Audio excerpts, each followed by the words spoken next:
Hey there, my name is Megan Clanahan. I am the co-owner of Houston Moms. Today, I have such a fun treat for you. I have one of my senior contributors, and Lindsay Garrett is here with us today. Lindsay joined us in 2018. And she was part of the first group of contributors when we came on board as owners. And she has remained with us and is an incredible writer. And as such, we are excited to announce that she has written a book, y'all, a parenting book, and it's a mouthful. So I'm going to read it here. It's Parent Goals, the Millennials Guide to New Parent Preparedness. So I thought it would be super fun to have Lindsay on here and speak a little bit about why she wanted to write this book, what she hopes that y'all will get out of it, and hopefully you'll go order it. So it launches on, and we were joking about it earlier, it births actually on November 16th. You can find it on Amazon, Barnes & Noble, your independent bookstores, wherever books are sold. And you can either get it in an ebook copy or you can get it in the paperback that I was so fortunate to get my hands on one of the first copies. So Lindsay, thank you so much for joining us. Thank you for having me. I also wanted to say it's a good holiday gift if you know anyone expecting, or if you're a pushy mother-in-law, just wants that like subtle hint. Just a little stocking stuffer to go right there. It's perfect timing for that. So I know one thing that we wanted to just touch about is tell us about you, your family, and then what led you to write a whole book. Yes. So I am a Houston resident. I'm originally from Fort Worth. I am married and I have two kiddos who are now 3 and 14 months. Have to think about that. And I am also a clinical social worker. So my background is in adoption. I've worked in the adoption world for about 10 years with expecting parents and then after parents get their kiddos in that transition. And when I started thinking about having kids way back in 2016, 2015, and my husband and I started talking about it, I wanted something to give me guidance on what conversations we needed to have. We did something similar when we got married. We did, marriage prep counseling. We took a class, we read a book. I'm very type A, over prepared, like want to control the process as much as possible. So when we got to the point of talking about having children, I thought, okay, we'll do the same thing. We'll, answer a bunch of questions. There'll be books, there'll be classes. And when I started to look for those things, they just didn't exist. You can find stuff about pregnancy or about babies, like how to take care of babies, but not that deeper, like emotional transition, relationship transition, all the things that you might encounter being new parents and kind of the conversations to have with your partner and what to expect in that transition. And I was complaining to my best friend that like, I can't find this. And she was like, you could probably write something like that if you really wanted to. And the more I thought about it, the more I realized she might actually be right. And I started with just a list of questions that I wanted to talk about with my husband, and we started going through them, and that eventually grew to an outline, and then that eventually grew to chapters, and then it became a book. That is amazing. And I love that your best friend supported you on that journey and was like, hey, you can write this, which is what every time you send us a blog post, I'm like, you really can write like this. I mean, you're so talented at your words and your wisdom, and it's incredibly insightful, and it's been encouraging to so many already in the Houston Moms community. So I'm so excited that you have this now. What is your hope for this book and getting it out to the masses, if you will? Yes. Well, first, I want to say that I would not have written this book if not for being a Houston Moms contributor. It gave me confidence in my writing and hearing feedback from the group. And then just being alongside other women who are writing about parenthood and motherhood really helped me grow in my confidence and my skills. So thank you. Oh, well, you're To really you supposed to guys. make me cry this morning. But yes, what do I hope people get for the book? I really want for it to take the big mystery and overwhelm that is impending parenthood. You know, it's this giant unknown, and hopefully make it just a little less scary and unpredictable. Mhm. The book talks about the emotional transition, but it's also practical planning things. I am at heart a, you know, type A practical planner. I have a system for everything. I love a color coded calendar. Like, you don't have to go that far because I know that's not everybody's jam, but actual practical planning for what you're about to get into. If it's lining up your support people, if it's making a self-care plan, if it's getting your finances in order, if it's talking about your childcare options, actual things that are going to help set you up for success as a parent or parenting as a team, if you're parenting with a partner, and also raising your children in an intentional way. I think there's this myth really in parenthood that, oh, we'll just know, like we'll have instincts. We'll just know what to do in the moment. And that's so silly to me. One, because we don't say that about anything else. Like if you're learning to drive a car, wouldn't be like, you'll just have instincts. You'll just know. Like we go through this whole training process. And why is the training process for getting your driver's license more intensive than caring for a human being for their entire life? So we need to learn, just like with anything else. And then I also think it gets rid of some of that shame, because then when we get into it and we don't know what we're doing because it's new and we're learning, or we don't have those instincts that everybody talked about, we feel like we're failing because we should be able to do this. And that's just not reality. Like anything else, like any other new job that you're starting, there's a learning curve and you jump in and you learn on the job. I think that's so important because I had babies 11 years ago, which is wild to me. And I mean, we did so much like to get pregnant, like the infertility journey and what have you, but we didn't really think about like, okay, what do we do now? And you're right. Like, you know, there's a lot of like, God, I guess figure it out when I get there. But the book covers so many important questions that we need to be asking ourselves and asking, you know, like you said, if we're parenting with a partner, what that looks like. So what would be like a couple of great takeaways that you think come from the book in regards to questions that we should be asking ourselves? Yes. I would say, especially if you're parenting with a partner, one of the most important ways to prepare for being parents is to get your finances in order. Everybody's going to be doing that differently because everybody's structure of how they do their finances is different.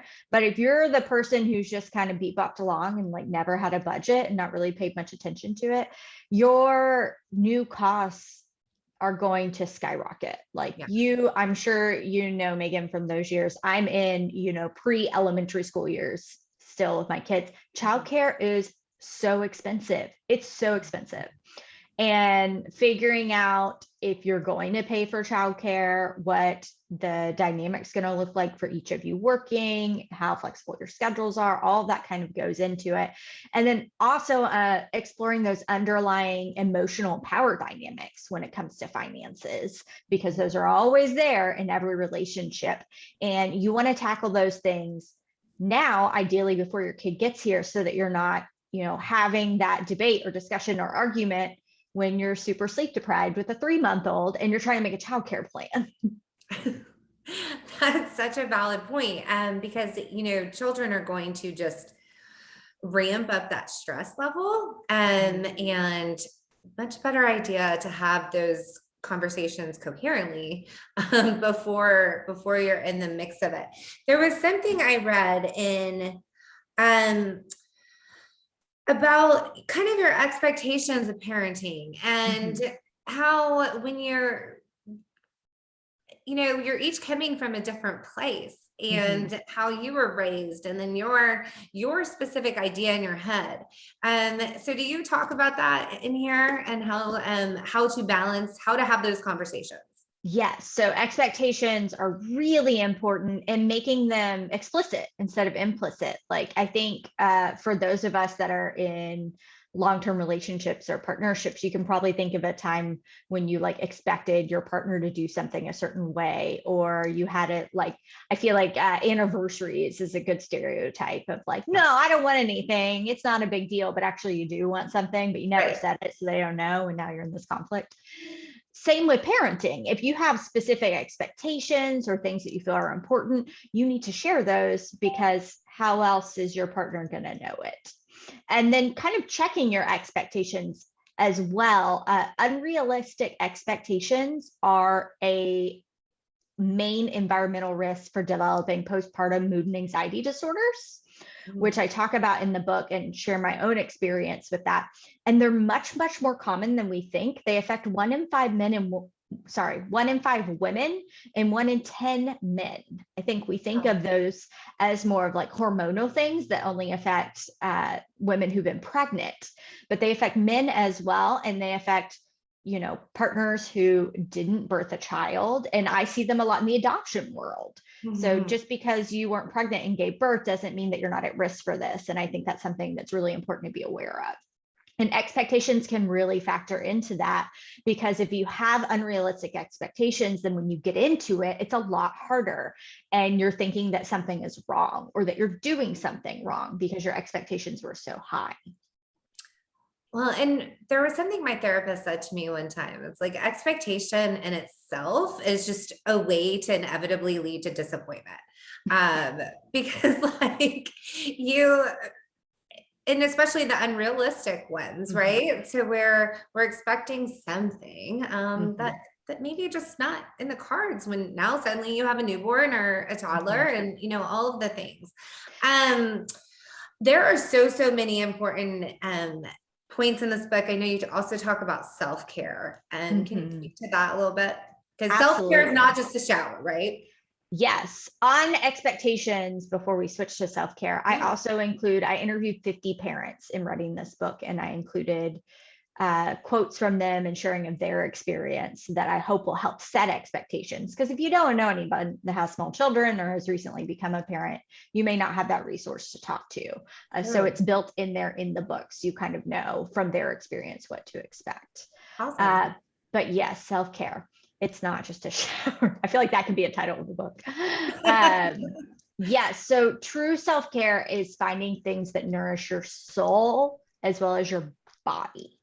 It is also processing your feelings and emotions so that you can be present with your children, and also modeling for them that balance. If you think about the stereotype of like the sacrificial mother, where you're doing everything for your kids, you never have time for yourself, and you're just running yourself ragged, like what is that teaching your children about caring for themselves?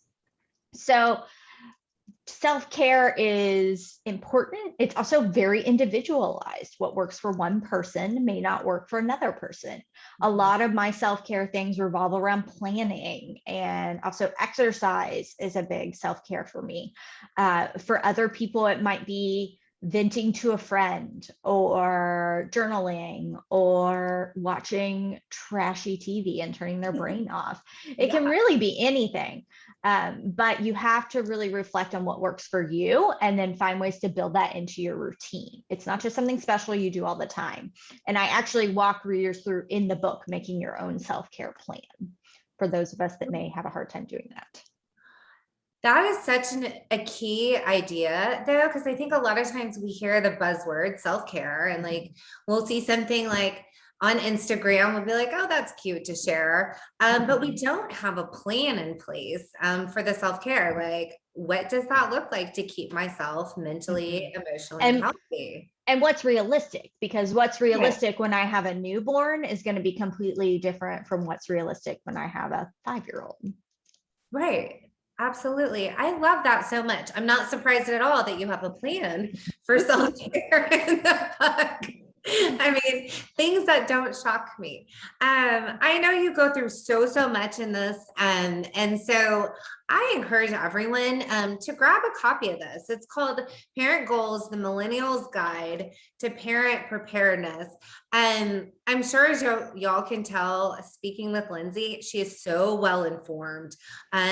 She knows what she's talking about. This is not only her job as a mom, but it is her craft and her passion and her livelihood. I read all the books, so you don't have to. You're welcome. See, you just need one. Just the one. I mean, because that's another daunting thing when you get pregnant, thinking that you need to read all the things and what to expect when you're expecting, but make this required reading. And like Lindsay said, it's such a good holiday gift. Again, it launches November 16th, and this baby literally will come out into the world. I'm so excited for you, my friend.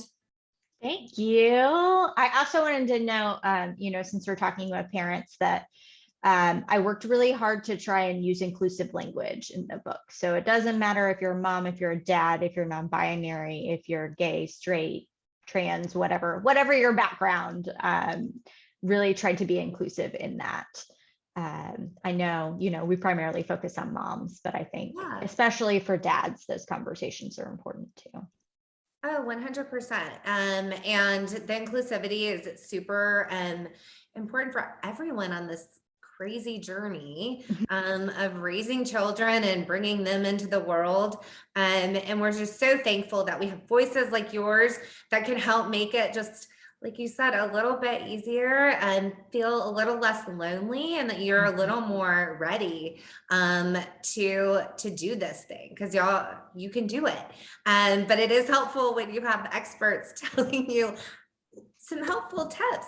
Like I know I'm not like raising babies right now, but I'm going to go make myself a self-care plan. I've just never even thought about putting that down. So that's my takeaway for sure. I hope y'all will all order this book. We are going to put the links for everything on how to find it, how to get this into your hands, how to follow along on social and all of that. And again, Lynn, so happy for you. Thank you so much for being here today. Yes, absolutely. My pleasure. My pleasure. It's all good. I hope y'all have a great day. And until next time, we'll see ya.